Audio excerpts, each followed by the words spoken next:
அனைவருக்கும் வணக்கம். நான் உங்கள் புவனேஸ்வரன், அகத்தீஸ் நாட்டு மருந்து கடையிலேருந்து. இன்றைக்கி ஒரு சிறு குறிப்பு. என்ன குறிப்புன்னு பார்த்தீங்கன்னா, சிறுநீர் பாதிப்பு நிறைய பேருக்கு ஏற்படுது. சிறுநீரகம் பாதிக்கப்பட்டவங்களும் இதில் நிறைய பேர் பாதிக்கப்படுறாங்க. நிறைய பேர் டயாலிசிஸ் பண்ணிட்டுருக்குறாங்க.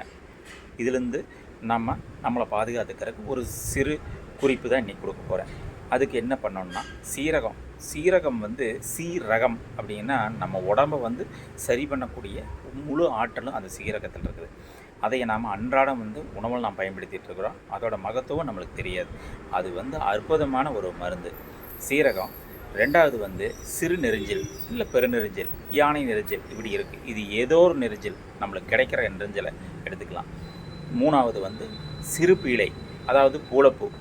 நாம் காப்பு கட்டுறதுக்கு பயன்படுத்துவோம்ல, வேப்பந்தலையோட பூளைப்பூ ஆவாரம்பூ வச்சு தான் நம்ம காப்பு கட்டுறோம்.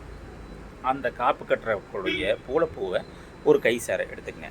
இதை எல்லாத்தையும் எடுத்துகிட்டு 2 டம்ளர் தண்ணி ஊற்றுங்க. 2 டம்ளர் தண்ணி ஊற்றிட்டு கொஞ்சம் மஞ்சள் கொம்பு இருந்ததுன்னா தட்டி போடுங்க. இல்லைன்னா மஞ்சத்தூள் கொஞ்சமாக போட்டு, சீரகம் 1 ஸ்பூன் போட்டு, 4 குருமிளகு போட்டுட்டு, இந்த சிறுபீளை, நெரிஞ்சில் இது எல்லாத்தையும் போட்டு நல்லா கொதிக்க வைங்க.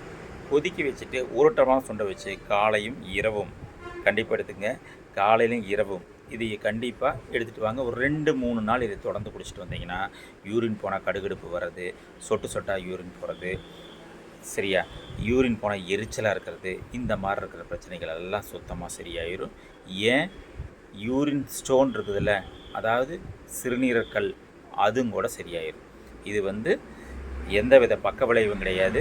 உடம்பு சீராகும். இதை பண்ணி பாருங்கள், உங்களுக்கு ரொம்ப நல்லாயிருக்கும். இதிலேருந்து ரொம்ப எளிய முறை இது. வேறு எதுவும் இதுக்கு நீங்கள் பெரிய சிரமப்பட வேண்டிய அவசியமே இல்லை. முயற்சி பண்ணி பாருங்கள். பதிலை எனக்கு தகவலில் சொல்லுங்கள். நன்றி, வணக்கம்.